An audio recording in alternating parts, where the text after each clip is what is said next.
This is my ranking of MMO games that I've played based purely on my personal experience. Each one is placed from masterpiece down to trash, depending on how alive the world feels, how fun the combat and progression are, and how well the game keeps you engaged. Let's get straight into the list. Once Human started as another survival MMO to me, but after a few hours I got hooked on exploring its world and fighting monsters that looked completely ridiculous in the best way possible. I liked how simple the crafting and base building felt, because I could gather resources, upgrade my gear, and keep moving without getting stuck in endless menus. The creature designs kept surprising me too, especially the giant spider-like enemies and weird little companions that helped around my base. Traveling across the map on a motorcycle made exploration much more fun, and I spent a lot of time checking abandoned towns for loot and supplies.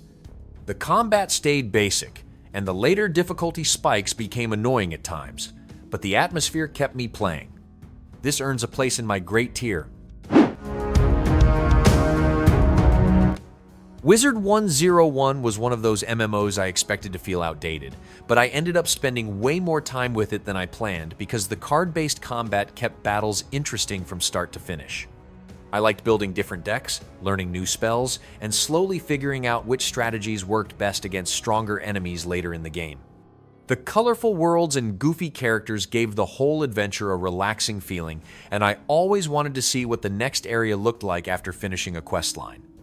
Even though some missions became repetitive after long sessions, the steady progression and class variety kept me playing for quite a while. It still feels different from most modern MMOs, and that helped it stand out to me. This settles nicely into my great tier.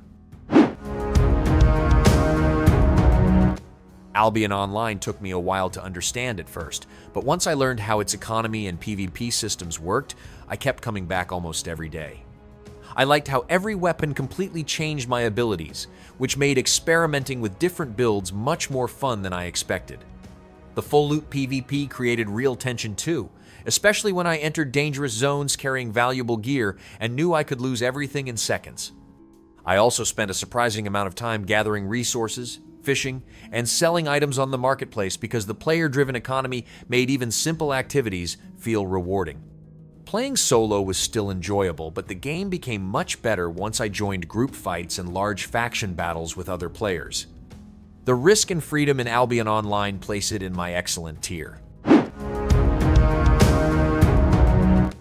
Bitcraft Online started with an interesting idea because I liked the thought of players building towns and shaping the world together instead of relying on NPC cities all the time. I spent hours gathering resources, crafting tools, and slowly improving my skills, but the progression quickly became far too grindy for me after the early excitement wore off. I liked how the market and crafting systems pushed players to work together, and the relaxing atmosphere made long sessions easy to sit through while watching videos or listening to music. The problem was that many activities started feeling repetitive because I spent huge amounts of time waiting, traveling, or repeating the same crafting tasks again and again. Bitcraft Online had some nice ideas, but it lands in my mediocre tier. Star Wars: The Old Republic instantly grabbed my attention because it made me feel like I was part of an actual Star Wars story instead of just another MMO character running between quests. I spent a lot of time making dialogue choices, building my character's personality, and watching how companions reacted to the decisions I made during conversations. The class stories were easily the biggest reason I kept playing because every mission felt more personal than the usual MMO grind. I also enjoyed exploring planets like Tatooine and Hoth while collecting better gear and trying different combat abilities. Some quests became repetitive after long sessions, and a few bugs occasionally interrupted the experience, but the strong voice acting and world design kept me invested the whole time. This belongs in my excellent tier. DC Universe Online was fun, mainly because it let me create my own superhero and run around famous places like Gotham and Metropolis fighting alongside DC characters. Flying across the city and jumping into random battles with other players made the world feel active, especially during my first several hours. I liked the fast combat too because it felt more action-focused than many older MMOs, and some of the boss fights during group missions were surprisingly entertaining. The voice acting from characters like Joker helped certain quests stand out much more than the usual missions. At the same time, the game had plenty of rough edges because some quests became repetitive, movement controls felt awkward at times, and bugs occasionally ruined the flow of a session. DC Universe Online ends up sitting in my good tier.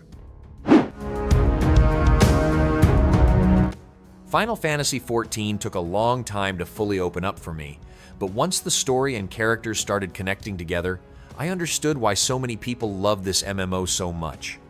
I spent countless hours going through massive story quests, running dungeons with random players, and slowly unlocking new jobs just to see how differently each class played. The world felt huge, but the real reason I stayed was because the characters and emotional moments actually made me care about what was happening next. Some sections moved slowly, especially during long cutscenes and dialogue-heavy quests, but the major boss fights and story payoffs usually made the grind worth it afterward. The music and world design also stayed memorable during almost every expansion I played through. This easily secures a place in my masterpiece tier. Myth of Empires gave me a pretty enjoyable survival MMO experience, because I liked slowly building up my base, crafting better gear, and exploring the massive world with friends. The building system had a lot of freedom too, which made creating large bases and defending them feel rewarding after spending hours gathering resources. I also liked taming horses because traveling across the map became much faster and more enjoyable once I finally unlocked them. The crafting system looked overwhelming at first, but after learning how everything connected together, upgrading equipment and unlocking new recipes became satisfying. Combat felt slow during the early hours, and collecting materials for larger projects sometimes became repetitive after long sessions. Still, I had a good time building, exploring, and surviving in its world with other players. This game settles into my good tier nicely. The Quinfa looked promising at first because the world was huge and the character creator gave me way more customization options than I expected from a newer MMO. After the opening hours, though, most of the excitement disappeared once I started doing the actual quests and combat. The early missions became extremely repetitive because I spent most of my time running back and forth between NPCs without feeling interested in the story or dialogue. Combat also felt loose and awkward since attacks often missed enemies or accidentally pulled extra mobs into fights I never meant to start. The world looked large on the surface, but after exploring longer, I kept noticing reused assets, repetitive enemies, and systems that still felt unfinished. I can see potential here later, but right now, this lands deep in my trash tier.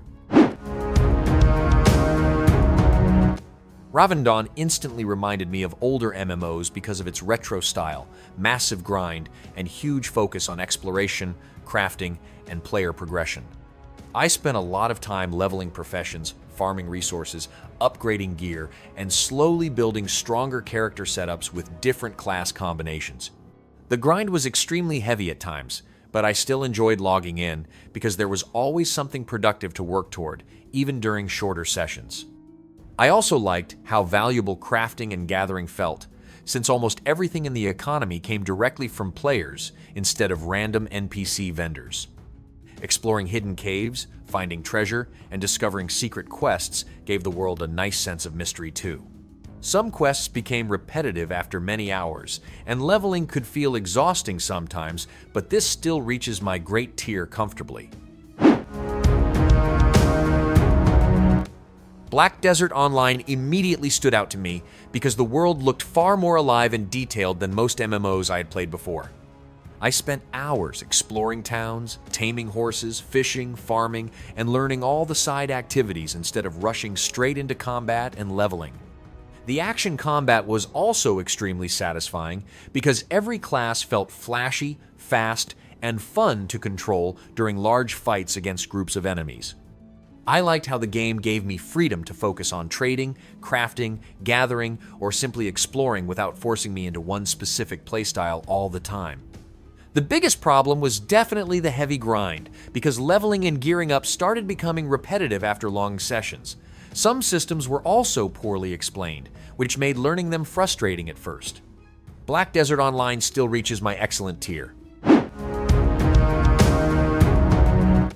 Fantasy Online 2 had a few interesting ideas when I first started playing, especially with its later combat mechanics like taunts and debuffs, trying to make boss fights feel more active.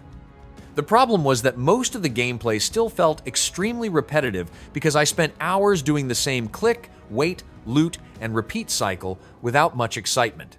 I kept hoping the combat would evolve more as I leveled higher, but the progression stayed surprisingly stagnant for most of my time with it.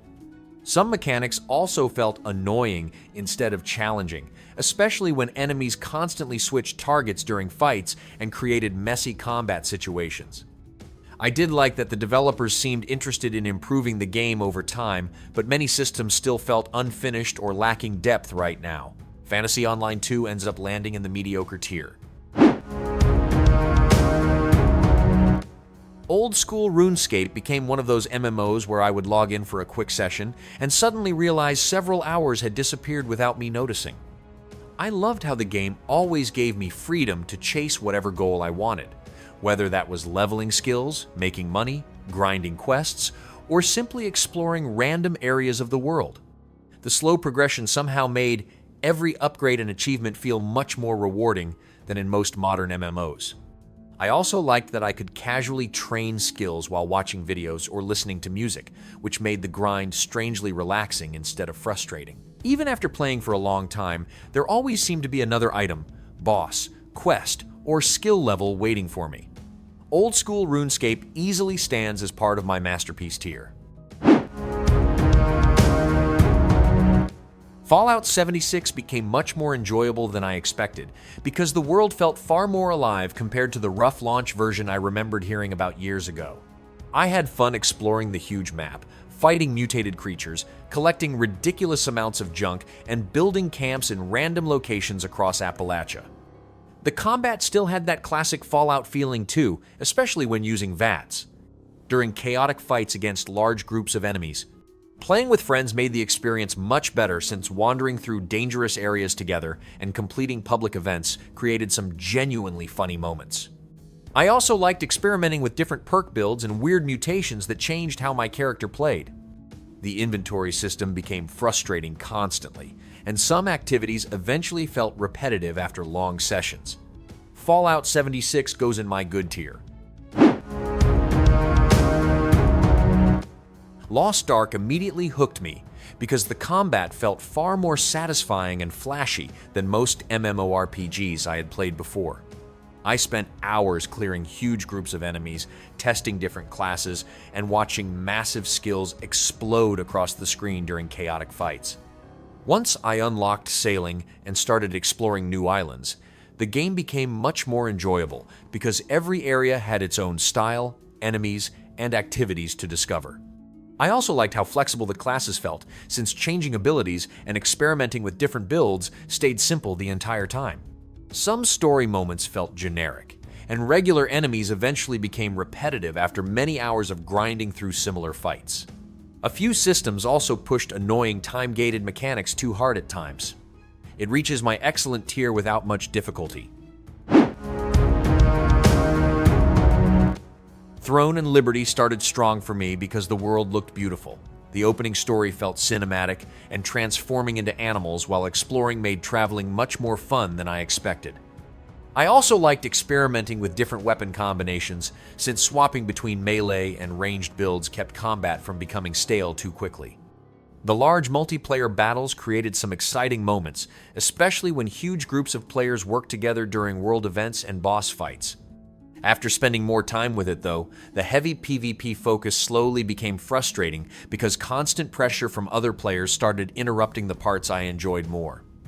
The menus also felt cluttered, and some systems became confusing once the game opened up fully. I still enjoyed parts of the experience, but the repetitive structure eventually wore me down. This finishes in my mediocre tier. The Elder Scrolls Online instantly felt more immersive to me than most MMOs, because exploring Tamriel with other players still captured that classic Elder Scrolls atmosphere surprisingly well. I spent a huge amount of time wandering through towns, caves, ruins, and random side quests instead of rushing through the main story as quickly as possible. I also liked how flexible the character builds felt, since I could mix different weapons, skills, armor types, and even become a vampire later on. The combat stayed engaging too because blocking, dodging, and timing attacks mattered much more than simply standing still and spamming abilities. Some areas looked outdated visually, and the game had several annoying bugs during longer sessions, but the world itself kept me invested the entire time. I'd place it in the excellent tier. That's my ranking after many hours of grinding, exploring, and getting lost in these worlds. These are the MMOs that left the biggest impact on me. Thanks for watching.